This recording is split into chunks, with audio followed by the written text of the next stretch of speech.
வணக்கம். சில வருஷங்களுக்கு முன்னாடி பாடலாசிரியர் பா விஜய் டைரக்ஷன்ல ஜீவா அர்ஜுன் நடிப்புல மேதாவின் ஒரு படத்தை அனௌன்ஸ் பண்ணாங்க. யுவன் சங்கர் ராஜா தான் மியூசிக். ஆனா அந்த படம் சில காரணங்களால அப்ப நடக்கல. அதுதான் இந்த அகத்தியாவா அப்படின்னு கேட்டீங்கன்னா இல்ல. அந்த கதையை டிராப் பண்ணிட்டு வேற ஒரு புது கதையை தான் எடுத்திருக்காங்க. அதுதான் இந்த அகத்தியா. இந்த தகவலை படத்தோட இயக்குனர் பா விஜயே பிபிசி தமிழ் இன்டர்வியூல சொல்லியிருக்காரு. நான் எடுத்த அந்த பேட்டியை நீங்க பிபிசி தமிழ் யூடியூப் சேனல்ல பார்க்கலாம். இந்த கிராஸ் ப்ரமோஷனை பெருசா கண்டுக்காதீங்க.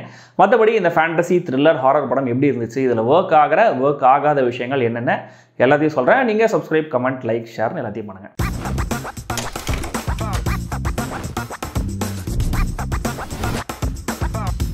அகத்தியா ஜீவா சினிமாவில் ஆர்ட் டைரக்டராக சாதிக்கணும்னு முயற்சி பண்ணிட்டு இருக்காரு. ஆனால் அவருடைய முதல் முயற்சியை அவருக்கு பெருசாக கை கொடுக்காம போயிடுது. அவருக்கு பெரிய நஷ்டத்தையும் கொடுக்குது.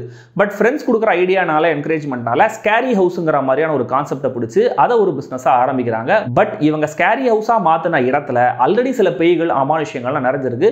அங்கே இருக்கிற சில பழைய பொருட்கள் எல்லாம் ஜீவா கையில் கிடைக்கும் போது அந்த இடத்த பற்றின மர்மமும் அதுக்கும் ஜீவாவுக்கும் இருக்கிற முக்கியமான தொடர்பும் என்னென்னங்கிறது தெரிய வருது. அதெல்லாம் என்னென்ன ட்ரெய்லரில் நம்ம பார்த்த அர்ஜுன், இந்த ஃபாரினர்ஸ்லாம் யாரு இதெல்லாம் தான் இந்த அகத்தியா.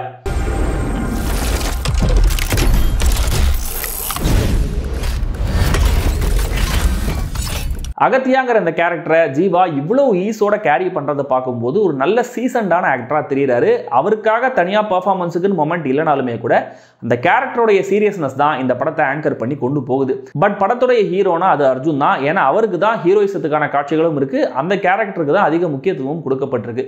சித்தார்த்தன் அப்படிங்கிற அந்த டாக்டர் கேரக்டர்ல நல்ல ஸ்கிரீன் பிரசன்ஸோட, ஆட்டிடியூடோட அவர் தந்திருக்கிற அந்த பெர்ஃபார்மன்ஸ் படத்துடைய பாசிட்டிவ்ஸ்ல ஒன்று. ராஷி கண்ணா, Shara, Radha Ravi, Rohini, Charlie, Edwards, shonen பிளிக் உள்ளிட்ட மற்ற நடிகர்களும் இந்த படத்தில் இருக்காங்க. மொத்த படத்தையும் எக்கச்சக்க கலர்ஸோட ஒரு தீம் பார்க்க காட்டுற மாதிரி காட்டியிருக்காரு சினிமாட்டோகிராஃபர் தீபக் குமார்.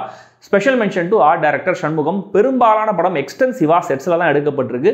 செட் டிசைனுக்காக அதிக எஃபர்ட் போட்டிருக்காங்க. அந்த காலத்தை சேர்ந்த ப்ராப்பர்ட்டிஸ்னு காட்டப்படுற எல்லா பொருட்களும் பார்க்க வித்தியாசமாகவும் இருக்கு, நம்பும்படியாகவும் இருக்கு. அது ஸ்கிரீன்ல கொண்டு வரப்பட்ட விதம் நல்லா இருந்துச்சு. யுவன் சங்கர் ராஜாவுடைய ரீசன்ட் ஸ்ட்ரீக் இதுலயும் கண்டினியூ ஆகுது. பின்னணி இசையில மட்டும் கிளைமேக்ஸ்ல அந்த ஃபர்ரலைஸ் டியூனை, பீத்தோனோட டியூனை அவர் பயன்படுத்தி இருந்த விதம் கேட்க நல்லா இருந்துச்சு.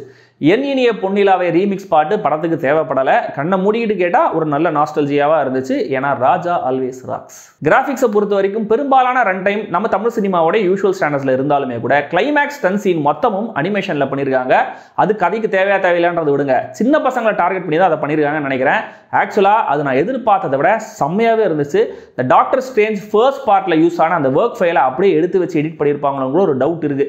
பட் அந்த கடைசி ஸ்ட்ரெச் முழுக்கவே அனிமேஷன் இந்த பட்ஜெட்டுக்கு சிறப்பான தரமான குவாலிட்டியில தியேட்டர்ல ஒரு நல்ல எக்ஸ்பீரியன்ஸை கொடுத்துச்சு. அதுக்கு தனியான பாராட்டுகள். ஒரு அம்புலி மாமா விட்லாச்சாரியா கதை தான். அதை இயக்குனர் பா விஜய் பிரசன்ட் பண்ண விதத்தில் இருக்கிற கிளாரிட்டியும் கன்விக்ஷனும் தான் முதல்ல பாராட்டப்பட வேண்டிய விஷயம். டு பி ஹானஸ்ட், ட்ரெய்லர்ல நமக்கு செட் பண்ண அந்த ஒரு எக்ஸ்பெக்டேஷன் மீட்டரை முதல் பாதி வரைக்கும் ஒரு மாதிரி மேனேஜ் பண்ணி கொண்டு போய் மீட் பண்ணிடுறாங்கன்னு தான் சொல்லணும். ஸ்கேரி ஹவுஸுங்கிற கான்செப்ட், அதை இவங்க எக்ஸிக்யூட் பண்ற விதம், அப்பப்போ வர ராதா ரவி கேரக்டர், ஹாரரை ஹிண்ட் பண்ண ஒரு சில ஷார்ட்ஸ், இதெல்லாம் நல்லா இருக்கு. பசில் பியானோ, அந்த கால கேமரா, ப்ரொஜெக்டர், அந்த கால சவுண்ட் ரெக்கார்டர்னு ஜஸ்ட் ஃபேன்சியான ஆப்ஜெக்ட்ஸா மட்டும் அதை கொண்டு வராம நல்ல கிரியேட்டிவிட்டியோட அதையெல்லாம் கதைக்குள்ள கனெக்ட் பண்ண விதமும் நல்லாவே இருந்துச்சு.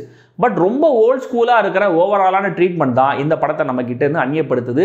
சித்த வைத்தியம், சித்த வைத்தியர், மூலிகைகளோட மகத்துவம்னு பல விஷயங்கள் சொல்லப்பட்டிருந்தாலும் சொன்ன விதம் கன்வின்சிங்கா இல்லை. நம் முன்னோர்கள் ஒன்றும் முட்டாள்கள் இல்லை சொந்தங்களே அப்படிங்கிற மோட்ல தான் நமக்கு அதெல்லாம் காதுல கேக்குது. தென் டிபிக்கலான ஃபிளாஷ்பேக்லையுமே கூட பெரிய சுவாரஸ்யம் இல்லை. தமிழ் சினிமாவில் இப்போ நாம கேட்க முடியாத ரைமிங் வசனங்கள்லாம் படத்தில் நிறைய இடங்கள்ல வருது. தாய் மண்ணோட மருந்து வச்சு தாயை காப்பாற்ற போறேங்கிற மாதிரியான சில வசனங்கள்லாம் வரும்போது அட பாடுறா வேர்ட் பிளேவை அப்படின்னு யோசிக்க வச்சாலுமே கூட மொத்தமா ரொம்ப அவுடேட்டடாக தான் சவுண்ட் ஆச்சு. ஒரு பக்கம் ஜீவா, ரோகிணி கேரக்டர்ஸ் வச்சு அம்மா பாசம், கேன்சர் ட்ரீட்மெண்ட்னு சென்டிமெண்ட் கனெக்ட் கொண்டு வர ட்ரை பண்ணியிருக்காங்க. இன்னொரு பக்கம் அர்ஜுன் கேரக்டர் நம்ம ஊர் பாரம்பரிய வைத்தியம், தேசப்பற்றுன்னு நேஷனலிஸ்டிக் கனெக்டும் கொண்டு வர ட்ரை பண்ணியிருக்காங்க. பட் ரெண்டு விதமான எமோஷனுமே அழுத்தமா கதையில சொல்லப்படலை. சில இடங்கள்ல ரொம்ப கன்வீனியன்ட்டாகவும் கதையோட போக்கு போகுது. சார்லியோட நடிப்பெல்லாம் பார்க்கும்போது 80s 90s நாஸ்டால்ஜியாவை தருது. ஃபேண்டசி படங்கள்ல லாஜிக்லாம் பார்க்க வேண்டாம், ஓகே. ஆனா ஹீரோ பிறக்கிற ஒரு சீன்ல கிரகமால அன்னைக்கு பிறகுறான், நல்லா இருப்பான் அப்படிங்கிற மாதிரி ஒரு டயலாக் வச்சுட்டு 2 சீன் கழிச்சு 80 வருஷங்களுக்கு ஒரு முறை வர கிரகமாலை அப்படிங்கிற மாதிரி ஒரு நியூஸ் வருதா? அப்போ ஜீவாவுக்கு வயசு 80 அப்படிங்கிற மாதிரி டவுட் வருது. அண்ட் இன்சிடென்டலி படத்தில் வர மாதிரியே இன்னைக்கு நிஜமாவே 7 கிரகங்கள் அலைன் ஆகி வானத்தில் தெரியுமா நாசாலாம் சொல்லியிருக்காங்க. நல்ல ஒரு கோயின்சிடன்ஸ் இல்லையா? மொத்தத்தில் இந்த அகத்தியா ஒரு ஆவரேஜான ஃபேண்டசி த்ரில்லர். அது கூட எனக்கு பர்சனலாக அந்த கிளைமேக்ஸ் அனிமேஷன் ஒர்க் ஆனதுனால ஆவரேஜ் அப்படிங்கிற லெவலுக்கு படத்தை உயர்த்தி பேசுகிறேன். அண்ட் படத்தில் வன்முறையை சஜஸ்டிவாக தான் காட்டியிருக்காங்க. 2-3 வசனங்களை தவிர ஆபாசம்னு எதுவும் இல்லை. ஸோ அரண்மனை, காஞ்சனா மாதிரி படங்களே சின்ன பசங்களுக்கு அப்பீல் ஆகும்னு சொல்லும்போது கலரான விஷுவல்ஸ், சிஜி, அனிமேஷன் சண்டைன்னு எலிமெண்ட்ஸ் இருக்கிற இந்த படம் சின்ன பசங்களுக்கு ஒர்க் ஆக அதிக வாய்ப்புகள் இருக்குன்னு தான் நான் நினைக்கிறேன். நம்மள மாதிரியான அடல்ட்ஸ் அகத்தியரை தியானம் பண்ணிக்கிட்டே தான் படத்தை பொறுமையாக பார்க்கணும். அதை ஞாபகம் வச்சுக்கோங்க. படம் இப்போதைக்கு தியேட்டர்ஸில் மட்டுமே ஓடுது. Telometer, world's first Tamil audio OTT for mindful entertainment. பேச்சு தமிழ்ல உங்க ஃப்ரெண்ட் பேசுற டோன்ல நீங்க வேற எங்கேயுமே கேட்க முடியாத original content, original podcast, original கதைகள், ஒரிஜினல் விளையாட்டுகள். இத தனியாவும் கேட்கலாம், ஃபேமிலியோடவும் விளையாடலாம்.